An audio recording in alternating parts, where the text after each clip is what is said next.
Hi అండి. అందరికీ నమస్కారం. Welcome to my channel. ఈ వీడియోలో ఇప్పుడే అందిన వార్త అండి. ఈపీఎఫ్ఓ ఉద్యోగులకు కేంద్ర ప్రభుత్వం శుభవార్త. పూర్తి సమాచారాన్ని వీడియోలో తెలుసుకుందాం. వీడియోని ఎక్కడికైనా స్కిప్ చేయకుండా ఎండ్ వరకు చూడండి. అప్పుడే ఇన్ఫర్మేషన్ పూర్తిగా అర్థమవుతుంది.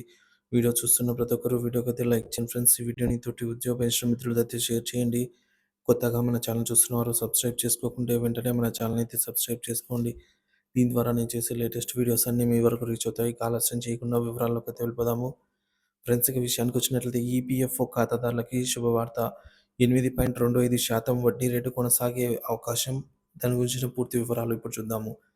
Employee provident fund organisation EPFO ఖాతాదారులకు ఒక శుభవార్తను అందించింది. 2024-25 ఆర్థిక సంవత్సరానికి సంబంధించి కూడా 8.25% వడ్డీ రేటును కొనసాగించే అవకాశం ఉన్నట్టుగా తెలుస్తోంది. ఈ విషయంపై తుది నిర్ణయం ఫిబ్రవరి 28న జరిగే central board of trustee CBT సమావేశంలో తీసుకోనున్నారు. మరి వివరాల్లోకి వెళ్తే ఈపీఎఫ్ఓ ఖాతా ఉన్న ఉద్యోగులకు వడ్డీ అందించే విషయంపై కేంద్ర ప్రభుత్వం మరొక కీలక నిర్ణయం తీసుకుంది. ఇప్పటివరకు ఈపీఎఫ్ఓలో ఉన్న నిల్వలపై 8.25% వడ్డీని ఉద్యోగులకు అందిస్తున్నారు. 2024-25 ఆర్థిక సంవత్సరం నుంచి కూడా ఇదే కొనసాగే అవకాశం ఉన్నట్టు సంబంధిత వర్గాలు తెలిపాయి. మరి సెంట్రల్ బోర్డ్ ఆఫ్ ట్రస్టీస్ సమావేశంలో వడ్డీ రేట్లపై తుది నిర్ణయం ఫిబ్రవరి 28న నిర్వహించే central board of trustee CBT సమావేశంలో తీసుకునే అవకాశం ఉంది. సిబిటి అనేది ఈపీఎఫ్ఓ యొక్క అత్యున్నత నిర్ణయాధికార సంస్థ. ఆర్థిక శాఖ ఆమోదం అండి. సెంట్రల్ బోర్డ్ ఆఫ్ ట్రస్టీస్ వడ్డీ రేటుపై నిర్ణయం తీసుకున్న తర్వాత కేంద్ర ఆర్థిక శాఖ ఆమోదం తెలపాల్సి ఉంటుంది. ఆర్థిక శాఖ ఆమోదం లభించిన వెంటనే ఈపీఎఫ్ఓ అధికారికంగా వడ్డీ రేటును నోటిఫై చేస్తుంది. ఖాతాల్లో జమ ఆమోదించబడినటువంటి తర్వాత వడ్డీ మొత్తాన్ని కూడా 6 కోట్ల మంది చందాదారుల ఖాతాల్లో ఒక్కసారిగా జమ చేయనుంది.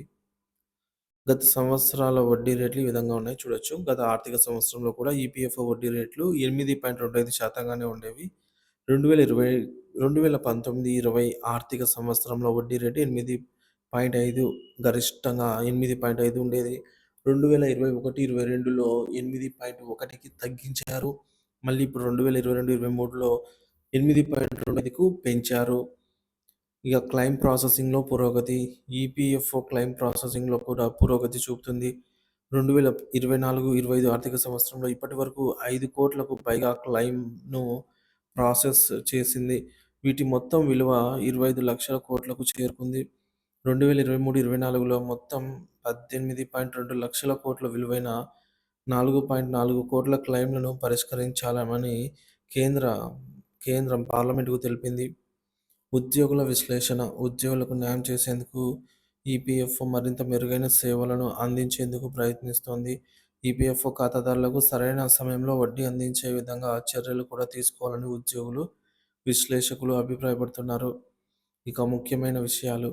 8.25 వడ్డీ రేటు కొనసాగే అవకాశం. ఫిబ్రవరి 28న తుది నిర్ణయం. ఆర్థిక శాఖ ఆమోదం తర్వాత ఖాతాల్లో జమ.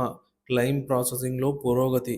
ఈపీఎఫ్ఓ ఖాతాదారులు ఫిబ్రవరి 28న జరిగే సిబిటి సమావేశం కోసం ఎదురుచూస్తున్నారు. వడ్డీ రేటును కొనసాగించాలి అని, తద్వారా వారి పొదుపుకు మంచి రాబడి వస్తుందని కూడా ఈ మేరకు ఆశిస్తున్నారు ఫ్రెండ్స్.